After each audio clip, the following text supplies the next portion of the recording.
Salut mes écolos préférés!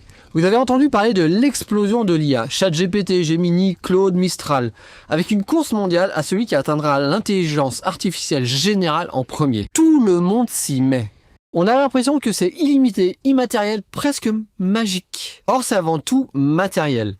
L'IA a d'abord été une course au GPU, ces unités de calcul fabriquées à 94% par Nvidia, empilées par milliers dans des data centers.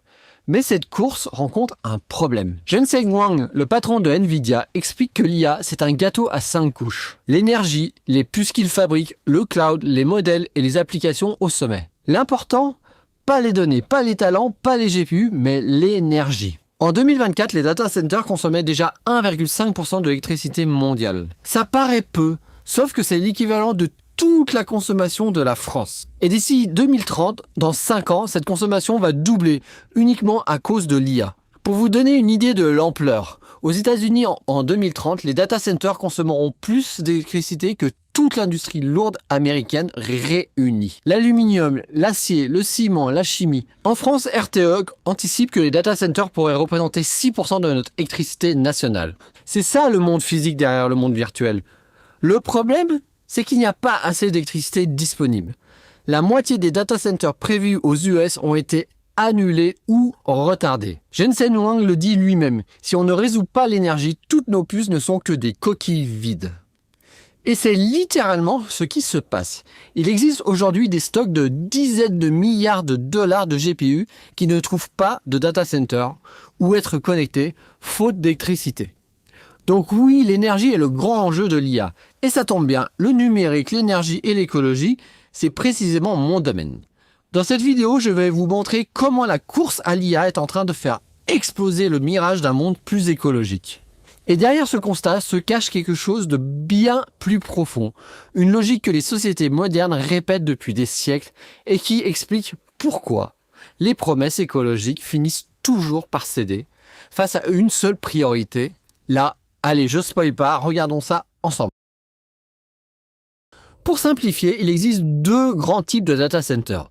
Les conventionnels qui sont des data centers dédiés à une entreprise ou partagés à plusieurs. Voici un data center en Seine-et-Marne. C'est mignon.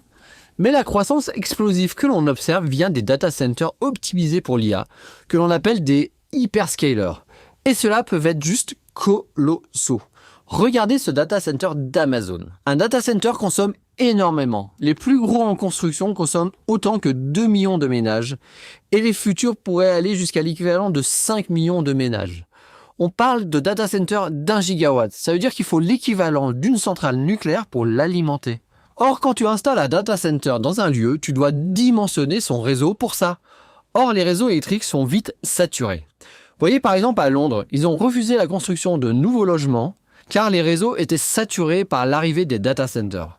On n'a qu'à éloigner les data centers au fin fond de la Cambrousse ou les coller au cul d'une centrale nucléaire. Ouais, mais non. On pourrait croire qu'un data center peut se mettre n'importe où. Après tout, c'est juste des boîtes avec des serveurs dedans, non? C'est très contre-intuitif, mais les data centers sont un actif ultra localisé. Bien plus que les usines, les aciéries ou que les centrales électriques. Et comme vous le voyez sur ce schéma, très proche des villes. C'est simple, ils veulent tous être au même endroit. La raison principale est la latence réseau.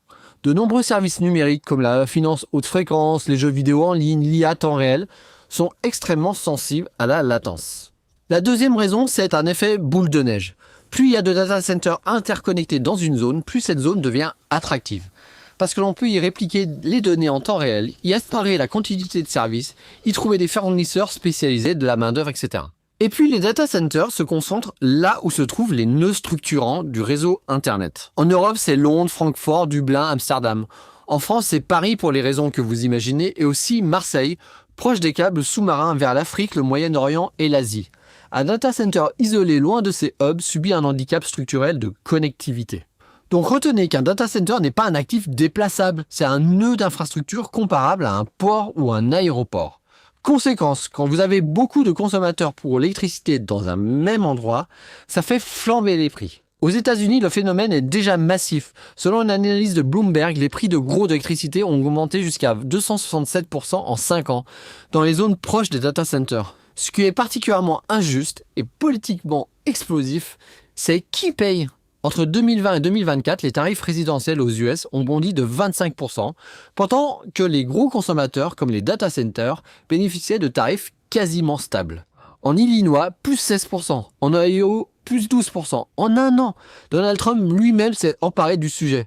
Je ne veux pas que les Américains payent des factures d'électricité plus élevées à cause des data centers. Ce sujet est même devenu un enjeu électoral majeur. Des candidats démocrates ont remporté des élections de gouverneurs en Virginie ou au New Jersey en 2025 en promettant de faire payer les géants du numérique leur juste part des coûts énergétiques. Je vous parle autant des US car ils représentent la plus large majorité des data centers et des IA que vous utilisez. Gartner prévient que 40% des centres de données d'IA d'ici 2027 seront menacés de pénurie. On le voit, l'IA aux États-Unis se fracasse contre le mur énergétique. Eric Schmidt, l'ex-patron de Google, le dit sans détour. Il n'y aura pas assez d'électricité aux États-Unis pour faire tourner l'IA. Et il recommande de le faire au Canada ou au Moyen-Orient. Avec tout le gaz, tout ça. Bonne idée, le Moyen-Orient.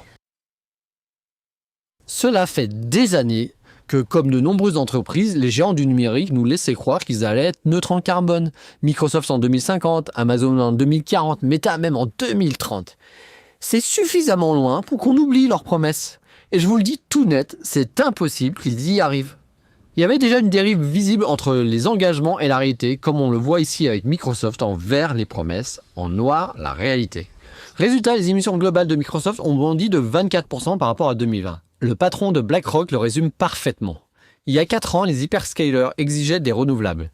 Il y a 2 ans, ils ont dit qu'ils préféraient les renouvelables. Aujourd'hui, ils veulent de l'énergie. Regardez ce graphique, c'est la demande que le réseau PJM pour l'Est des États-Unis doit combler.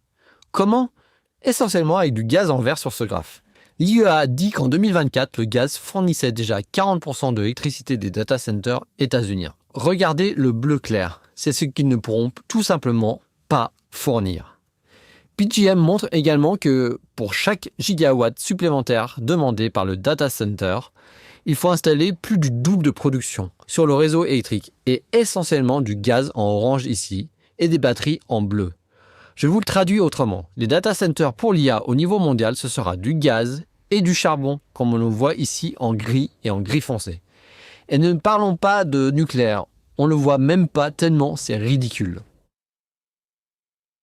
Le patron de Nvidia dit, si vous voulez construire un centre de données ici aux États-Unis, entre le premier coup de pelle et la mise en service d'un supercalculateur d'IA, il faut environ 3 ans. En Chine, ils peuvent construire un hôpital en un week-end. Il faut regarder le déploiement de l'IA comme une immense course. Avoir accès à l'énergie le plus rapidement possible est un gain pécunier assuré. Chaque mégawatt de capacité représente entre 4 et 12 millions de dollars de revenus annuels, selon le type de charge de travail et son utilisation. Accéder à cette capacité 3 à 5 ans plus tôt transforme la rentabilité des projets, permettant aux centres de données de générer des revenus plusieurs années plus tôt et d'accélérer leur croissance et leur part de marché. Une étude a estimé le gain pour un data center qui arriverait à se connecter 5 ans plus tôt à environ 4,7 à 5,5 milliards de dollars par site. Un accès 3 ans plus tôt génère entre 2,3 et 3,2 milliards de dollars par site. Face à cette situation, pour accélérer le déploiement des data centers, vu que les réseaux ne suivent pas, vous avez des cow-boys qui ont décidé de se passer complètement du réseau. Être off-grid, peu importe le coût écologique. L'exemple le plus frappant, c'est xAI d'Elon Musk à Memphis, Tennessee. Son data center Colossus est censé être le plus grand supercalculateur du monde.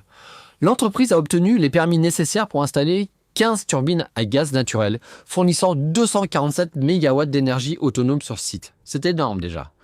Au lieu des 15 autorisés par le permis, ils en utilisent 35. Les conséquences sont dramatiques. Voyez les images, les turbines augmentent le smog de 30 à 60% en émettant des oxydes d'azote et du formaldéhyde.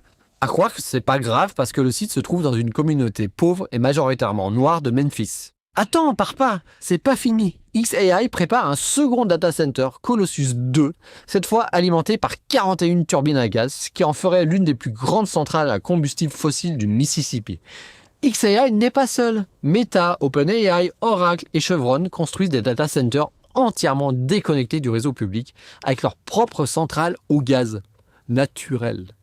Les projets déjà approuvés représentent une capacité suffisante pour alimenter New York plusieurs fois. On a du coup une pénurie de turbines à gaz. Au-dessus du trait en pointillé, c'est tout ce que les 4 entreprises qui font des turbines ne pourront pas fournir. GE à lui seul a un arriéré de 80 gigawatts de turbines jusqu'en 2029. On ne peut même plus construire les centrales polluantes assez vite. C'est con, hein, quand même. Mais non, vous inquiétez pas, il y a toujours des solutions pour faire pire. Des entreprises imaginent reconvertir des réacteurs d'avion pour fournir de l'électricité aux data centers. Mon petit doigt m'a dit que Safran y réfléchit aussi. Je résume, un data center pour l'IA, ça consomme énormément, ça tourne sur des réseaux qui ont besoin de charbon et de gaz, et vu que c'est trop lent pour être raccordé, on met directement des dizaines de turbines à gaz. Mais ça, c'est pour les États-Unis ou la Chine. Ailleurs, c'est pas pareil, hein. En Irlande, les data centers consomment déjà 22% d'électricité du pays. L'électricité essentiellement d'origine fossile. Mais nous, en France, on a une électricité très décarbonée, essentiellement grâce au nucléaire. Et on produit plus qu'on ne consomme actuellement. Ce qui fait dire à Macron, se moquant de Trump, plug, baby, plug. L'électricité est disponible, donc on devrait être l'Eldorado des data centers pour l'IA. Sauf que l'électricité disponible ne veut pas dire réseau disponible partout. Et c'est là que ça coince. Le patron de DataOne peste. Créer un data center en France, c'est l'enfer. Pour tirer 1,2 km de câble, on nous annonce qu'il faut 3 ans. Plus largement, le patron de Datafor témoigne que les délais de raccordement sont passés de 2 à 3 ans en moyenne à plus de 5 ans et même parfois 7 ans. Rappelez-vous ce que je disais, les data centers sont hyper centralisés géographiquement. Le réseau autour de Marseille est saturé. RTE, le gestionnaire de réseau français, a dernièrement autorisé la future connexion d'un data center vers Marseille à condition, vous êtes bien assis? Non, en fait, vous n'êtes pas prêts, je vous jure. À condition que le data center soit capable de se déconnecter du réseau électrique 3000 heures par an. Je traduis, 4 mois par an, il doit fonctionner tout seul, sans électricité du réseau. Pour les coupures de moins de 5 minutes, ils mettent des batteries, mais quand c'est plus long, des groupes électrogènes prennent le relais. Pour assurer le fonctionnement, il y aura de bons gros générateurs diesel et pour les alimenter, 120 mètres cubes de fuel par heure. Je répète, 120 mètres cubes de fuel par heure. Ça fait 3 à 4 camions citernes par heure. Ils ont des contrats avec des acteurs comme Total pour s'assurer d'être servis en priorité, y compris si nous on est en pénurie. À Marcoussis, en Essonne, le site Datafor prévoit une extension avec 48 nouveaux groupes électrogènes et 3800 mètres cubes de fuel enterré. Et ça, c'est pour un seul data center. Si le réseau flanche, ce sont plusieurs data centers en cascade qui simultanément vont basculer sur leur groupe électrogène. Ce qui a fait dire à un acteur du milieu que j'interviewais, on risque de se retrouver avec un nuage de pollution sur Paris ou Marseille. Donc on a beau avoir un réseau décarboné, si c'est pour faire autant de backup aux fossiles potentiellement, on pourrait se dire que la solution, c'est d'investir à fond dans le développement du réseau. Problème, il y a une pénurie de pas mal de composants de puissance, dont les prix augmentent fortement, comme vous le voyez ici, avec une pénurie de transformateurs électriques, dont les délais de livraison en Europe sont de 2 à 4 ans. De nombreuses solutions émergent pour consommer moins. L'IEA en liste toute une série. Refroidissement plus efficace, optimisation des algorithmes, plus performante, meilleure gestion thermique, etc. Il y a des projets vraiment intéressants d'IA frugale comme à l'AFNOR, mais ces gains sont structurellement annulés par une loi économique vieille de 160 ans, le paradoxe de Jevons ou l'effet rebond.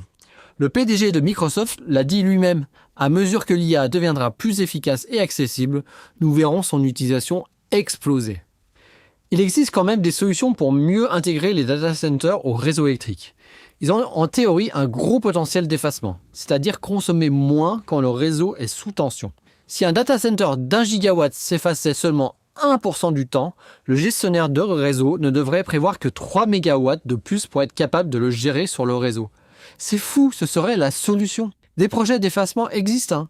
Gestion temporelle des calculs, délocalisation des traitements vers un autre data center, activation des groupes de secours pour ne pas tirer sur le réseau, même si cette dernière option signifie plus de pollution. Hélas, aujourd'hui, cette flexibilité reste largement théorique. RTE ne la voit pas. La raison est simple. Le modèle économique des data centers repose sur la disponibilité maximale des GPU. Leurs clients payent pour une disponibilité garantie 24 heures sur 24. Un data center flexible est un data center qui vend moins de garanties, donc qui gagne moins d'argent. Autre levier écologique, les data centers français pourraient fournir jusqu'à 3,5 TWh de chaleur récupérable d'ici 2030 d'après l'ADEME. C'est l'équivalent de la consommation annuelle de chauffage d'une ville comme Bordeaux quand même. Et aujourd'hui, presque rien n'est capté. Les raisons, ça coûte cher, la chaleur qui sort est de 25 à 45 degrés alors que les réseaux de chaleur ont des besoins de 70 à 95 degrés, que les data centers sont souvent loin des zones habitées, que le chauffage c'est qu'une partie de l'année, etc. Et il y a un dernier problème, peut-être le plus vertigineux. Personne ne sait réellement combien consomment les data centers. Un concepteur de data center que j'ai interviewé m'a dit qu'il était incapable de chiffrer la consommation réelle d'un data center. Les consommations sont compliquées à établir car les clients louent une puissance donnée et installent leur matériel au fur et à mesure des années. Les opérateurs considèrent leur consommation réelle comme un secret commercial. RTE lui-même dit qu'il lui est impossible de fournir ces données car elles sont confidentielles. Ce que l'on constate, les opérateurs n'utilisent que 20 à 30% de la puissance souscrite, soit parce qu'ils surestiment leurs besoins par précaution, soit parce qu'ils font délibérément de la rétention pour bloquer la concurrence. RTE ne peut pas savoir lequel c'est, et il est obligé de traiter toutes les demandes comme légitimes. Et certains font des demandes en parallèle dans plusieurs régions pour s'assurer une place dans la file d'attente de RTE, chassant ainsi la concurrence et saturant artificiellement leur réseau. Bref, aucune évaluation indépendante de l'impact environnemental réel n'est possible. Dans un pays qui se fixe des objectifs climatiques légalement contraignants, c'est grandement problématique, je trouve. Parlons 2 secondes de l'eau parce que c'est plus compliqué qu'il n'y paraît. Tous les data centers ne consomment pas la même quantité d'eau. Tout dépend de la technologie de refroidissement. Un data center refroidi en boucle fermée ne consomme presque rien, 5 à 10% de l'eau qui circule dans le système, le reste étant récupéré.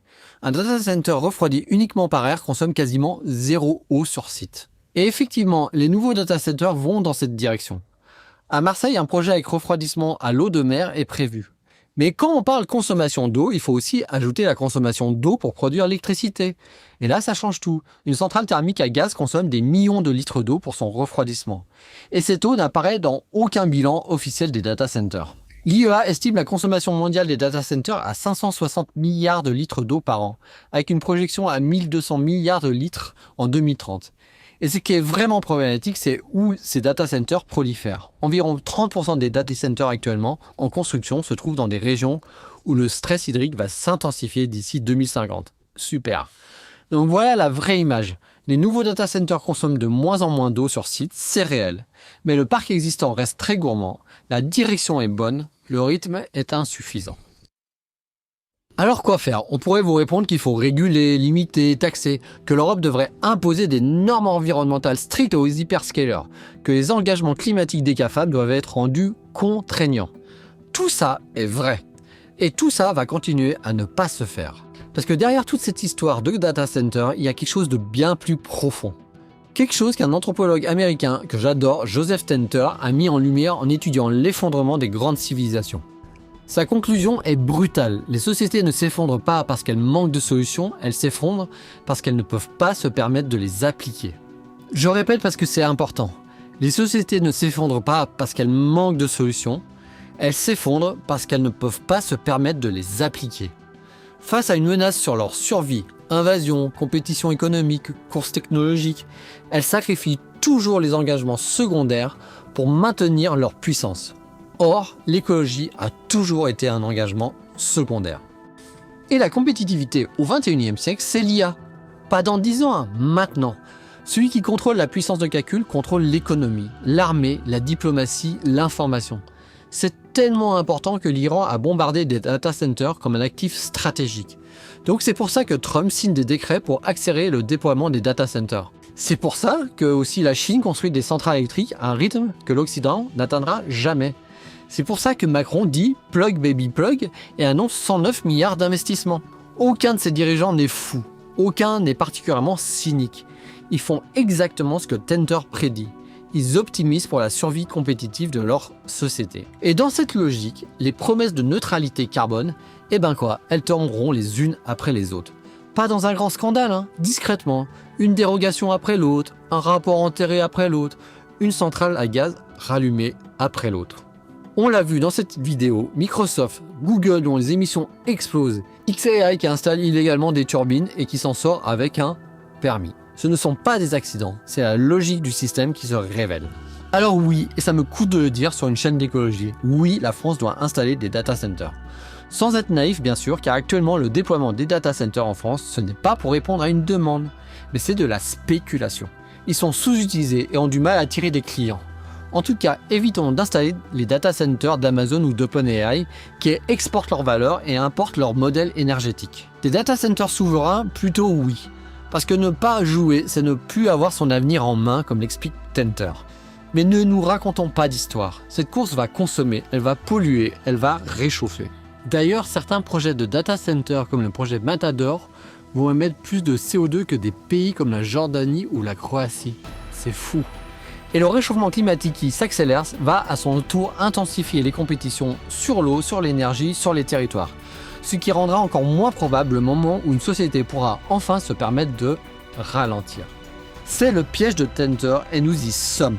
Je ne vous dis pas que tout est perdu, je vous dis que les solutions existent et que le problème n'a jamais été technique. Le problème est politique, économique, civilisationnel. Et la première étape pour le résoudre, c'est d'arrêter de croire que les promesses de neutralité carbone des géants du numérique vont sauver quoi que ce soit. Regardez lucidement les choses, continuez à vous informer et s'il vous reste un peu d'énergie après ça, likez s'il vous plaît, partagez et soutenez le Tipeee pour une écologie rationnelle si vous le souhaitez. À bientôt!